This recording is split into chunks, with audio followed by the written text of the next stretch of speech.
हाल ही में social media पर कुछ ऐसी प्रेम कहानियां सुनने को मिली जिन्होंने दो देशों की सरहदों के फासले मिटा दिए और बता दिया कि सरहदें केवल इंसानों पर बंधन लगा सकती हैं, लेकिन प्यार, इश्क, मोहब्बत किसी भी सरहद का मोहताज नहीं होता। जी हाँ, हम बात कर रहे हैं सीमा हैदर, सचिन मीणा, अंजू और नसरुल्लाह की प्रेम कहानी की।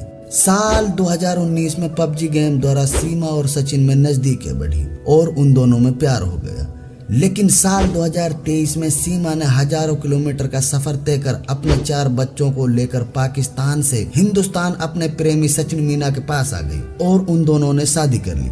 वहीं दूसरी तरफ अंजू को फेसबुक द्वारा पाकिस्तान के एक युवक नसरुल्लाह से प्यार हो गया और अपने प्यार को पाने के लिए अंजू अपने 2 बच्चों को छोड़कर नसरुल्लाह से मिलने के लिए भारत से पाकिस्तान चली गई और उन दोनों ने शादी कर ली। लेकिन क्या आप जानते हैं, इन प्रेम कहानियों से पहले भी एक प्रेमी जोड़े ने इसी तरह से इंसानों द्वारा बनाई गई सरहदों को तोड़कर एक होने की कोशिश की थी, लेकिन कुदरत को इन दोनों का मिलना मंजूर नहीं था। जानेंगे आज की वीडियो में भारत पाकिस्तान की जैनब और बूटा सिंह की मशहूर मोहब्बत की दर्द भरी दास्तान। चलिए शुरू करते हैं।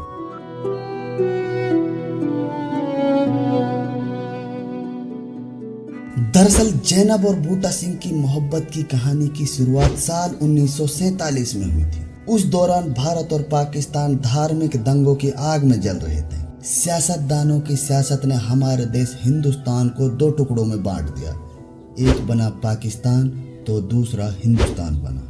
धार्मिक दंगों के चलते पाकिस्तान से हिंदू और सिख और भारत से मुसलमान पाकिस्तान के लिए पलायन कर रहे थे। उन्हीं में से जैनब भी अपने काफिले के साथ भारत के पंजाब होते हुए पाकिस्तान जा रही थी।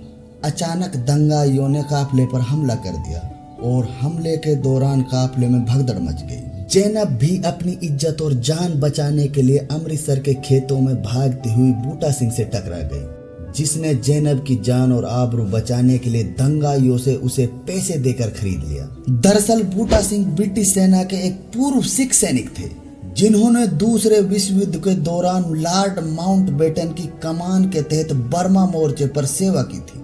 कुछ कहानियों के मुताबिक बूटा सिंह की उम्र करीब 55 वर्ष की थी और जैनब की 20 से 25 साल की थी, लेकिन इन दोनों की उम्र का कोई पुख्ता सबूत नहीं है। जैनब को अपने घर रखने की वजह से बूटा सिंह को गांव और परिवार के लोगों ने तरह तरह की यातनाएं दी, परंतु बूटा सिंह ने परिवार और गांव के लोगों की एक ना सुनी। बूटा और जैनब में साथ रहते हुए नजदीकियां इतनी बढ़ गई कि इन दोनों ने मजहब की दीवारों को तोड़कर शादी कर ली और 2 खूबसूरत बेटी तनवीर और दिलवीर के माता पिता बने। इस तरह से बूटा और जैनब अपनी 2 बेटियों के साथ हंसी खुशी अपना जीवन जी रहे थे, लेकिन इनको नहीं पता था कि साल 1947 जैसा एक और बंटवारा इनका इंतजार कर रहा था, जो इन दोनों की जिंदगियों को बर्बाद कर देने वाला था। दिसंबर 1947 में हिंदुस्तान और पाकिस्तान के बीच एक समझौते पर हस्ताक्षर हुआ, जिसके अनुसार सरहद पार अगवा की गई हर औरत को उनके परिवार के पास लौटाया जाएगा। बूटा और जैनब के दुश्मन भी कम न थे। एक जांच दल को बूटा सिंह के भतीजे ने जैनब के बारे में बता दिया। कहा कि जैनब को भी बूटा ने जबरदस्ती अपने पास रखा हुआ है। नतीजा ये हुआ कि जैनब को सरहद पार उसके गांव भेज दिया गया। एक बेटी बूटा के साथ हिंदुस्तान में तो दूसरी जैनब के साथ पाकिस्तान में रह रही थी। इस तरह से बूटा सिंह हिंदुस्तान में और जैनब पाकिस्तान में टूटे दिलों के साथ अपना जीवन जी रहे थे। अचानक एक दिन बूटा सिंह को पाकिस्तान से एक चिट्ठी मिली, जिसे जैनब के पड़ोसी ने लिखा था। उस चिट्ठी में लिखा था कि पाकिस्तान में जैनब का जबरन निकाह करवाया जा रहा है। इतना पढ़ते ही बूटा सिंह घबरा गया और वो तुरंत दिल्ली पहुंच गया।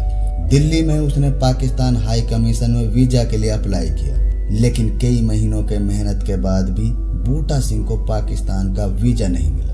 इसीलिए बूटा सिंह ने जैनब से मिलने के लिए अपना धर्म बदलने का फैसला किया और बूटा से जमील अहमद बन गया। इस तरह से उसे पाकिस्तान का वीजा मिल गया। बूटा को पाकिस्तान का शॉर्ट टर्म वीजा तो मिला, लेकिन मेहरबान ने आने में बहुत देर कर दी। जैनब पर बढ़ते दबाव के कारण परिवार के सदस्यों ने जबरदस्ती उसकी शादी किसी और के साथ करवा दी। जब बूटा सिंह जैनब के पाकिस्तान वाले घर पहुंचा तो बूटा को देखकर जैनब की आंखें रो पड़ी, लेकिन उसके होठ खामोश थे। खामोश होठों के बाद भी बूटा सिंह जैनब के चेहरों को देखकर सब कुछ समझ गया, लेकिन जैनब से मिलने की जल्दबाजी में बूटा सिंह ने पाकिस्तान में अपने आने की जानकारी पुलिस स्टेशन में नहीं दी, जिसकी वजह से पुलिस ने उसे गिरफ्तार कर कोर्ट में मजिस्ट्रेट के सामने पेश किया। उसने रोते और गिड़गिड़ाते हुए जैनब को अपनी पत्नी और अपनी 2 बच्चियों की मां बताया। जब कोर्ट में मजिस्ट्रेट ने जैनब से उसका जवाब मांगा तो जैनब ने कहा कि अब मैं यहाँ शादी करके खुश हूँ और मैं पाकिस्तान में रहना चाहती हूँ, मेरा इस आदमी से कोई लेना देना नहीं है। लेकिन इस दौरान जैनब ने बूटा सिंह की तरफ नजर उठाकर नहीं देखा। जैनब को इस तरह देखकर बूटा सिंह समझ गया कि जैनब ने दबाव में ऐसा कहा है, मगर अपने दिल के टूटे टुकड़ों को लेकर वह पीर बाबा की मजार पर रोता रहा। कई दिनों के बाद बूटा सिंह अपनी छोटी बच्ची को साथ लेकर और आंखों में आंसू लिए हुए पाकिस्तान के शहादरा स्टेशन पर पहुंच गया। लेकिन बूटा सिंह के कानों में जैनब द्वारा कहे गए शब्द बार बार गूंज रहे थे। बूटा सिंह स्टेशन पर बैठकर इधर उधर देख रहा था, क्योंकि उसकी आंखें अब भी जैनब का इंतजार कर रही थी। परंतु न जाने बूटा सिंह के दिल में ऐसा क्या ख्याल आया कि उसने अपनी बेटी को गोद में लेकर सामने से आ रही ट्रेन के आगे कूदकर अपनी जान दे दी। लेकिन ईश्वर का शुक्र है कि उसकी बेटी बच गई। साल 1957 में बूटा सिंह की मौत की खबर मोहब्बत की मिसाल बनकर पाकिस्तान और हिंदुस्तान में गूंज रही थी। हर अखबार में बूटा सिंह का जिक्र था और जिक्र उसकी मोहब्बत का था। लेकिन मरने से पहले बूटा सिंह ने एक सुसाइड नोट लिखा था, जिसमें लिखा हुआ था कि उसकी मौत के बाद उसे जैनब के गांव बरकी में दफनाया जाए। मगर मोहब्बत के दुश्मनों ने बूटा के जनाजे को जैनब के गांव में दफनाने से मना कर दिया। आखिरकार बूटा सिंह उर्फ जमील अहमद को लाहौर के सबसे बड़े कब्रिस्तान मियानी साहिब में दफनाया गया। बूटा सिंह की मोहब्बत के चर्चाओं के कारण जैनब के परिवार और मोहब्बत के दुश्मनों ने बूटा सिंह उर्फ जमील अहमद की कब्र को खोदने की कई बार कोशिश की, मगर मोहब्बत करने वाले लोगों ने कब्र को बरकरार रखा। आज भी मोहब्बत पसंद लोगों के लिए बूटा सिंह की कब्र किसी तीर्थ स्थान से कम नहीं। बूटा सिंह की मौत के बाद कुछ पत्रकार जैनब का इंटरव्यू लेने के लिए उसके गांव पहुंचे, परंतु मोहब्बत के दुश्मनों ने उन पत्रकारों को गांव में घुसने नहीं दिया।